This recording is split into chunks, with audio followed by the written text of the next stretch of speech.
Hello viewers, welcome to my channel easy 60. இன்றைக்கி Tamil Nadu syllabus standard 10ஓட chapter 3 example number 3.66 பார்க்கலாம். இங்கே ஏபிசி அப்படின்னு 3 மேட்ரிக்ஸ் கொடுத்துட்டாங்க. ஃபஸ்ட்டு சப்டிவிஷனில் 3a + 2b - c கண்டுபிடிக்க சொல்லியிருக்காங்க. இந்த சப்டிவிஷன் ரொம்ப ஈஸி தான். 3 இன்ட்டு ஏ பதிலாக ஏ மேட்ரிக்ஸ் போட்டுக்கோங்க, +2 இன்ட்டு பி பதிலாக பி மேட்ரிக்ஸ் -c போட்டுக்கோங்க.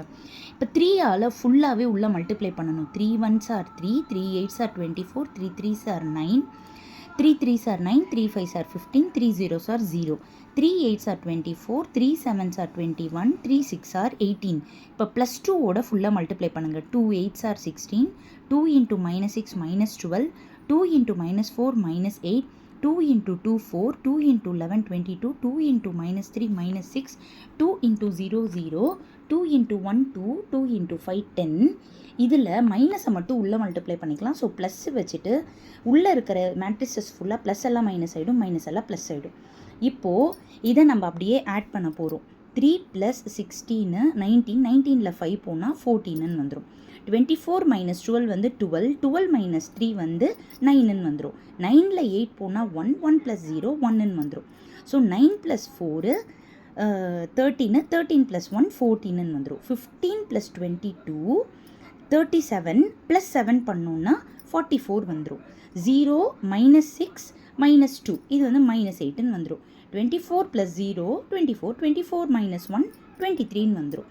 21 + 2 23, 23 - 4 19ன்னு வந்துடும். 18 + 10 28, 28 - 3 வந்துட்டு 25ன்னு வந்துடும். ஸோ இதுதான் அதோட ஃபைனல் மேட்ரிக்ஸ். இப்போ அடுத்த பார்ட்டு இப்படி கண்டுபிடிக்க சொல்லியிருக்காங்க. ஸோ 1/2 இன்ட்டு ஏ போட்டுக்கோங்க, -3/2 இன்ட்டு பி போட்டுக்கோங்க. 1/2 எல்லாத்துக்குமே /2 போட்டுக்கோங்க.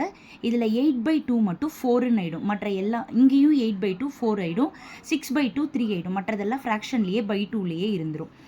இங்கே -3/2 உள்ளே கொண்டு போகிறீங்க, ப்ளஸ் வெளியே இருக்க போது. இது எப்படி பண்ணியிருக்கேன்னா -3 இன்ட்டு 8 -24/2. அப்படியே -3/2 இன்ட்டு -6 பண்ணால் 18/2. அடுத்தது -3/2 இன்ட்டு -4 பண்ணால் 12/2. இது மாதிரி ஒவ்வொன்றா மல்டிப்ளை பண்ணி எழுதியிருக்கேன். அடுத்த ஸ்டெப்பில் இதை அப்படியே வச்சுட்டு இதை மட்டும் எது கேன்சல் ஆகுமோ கேன்சல் பண்ணிவிட்டு எழுதியிருக்கேன்.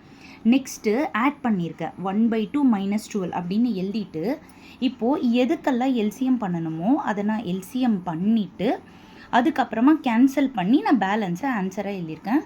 ஃபுல் சம் அப்படியே லாங் ஷார்ட்டில் பொறுமையாக காமிச்சிடுறேன். ஸ்டெப் பை ஸ்டெப்பாக தான் போட்டிருக்கேன், பார்த்துக்கோங்க.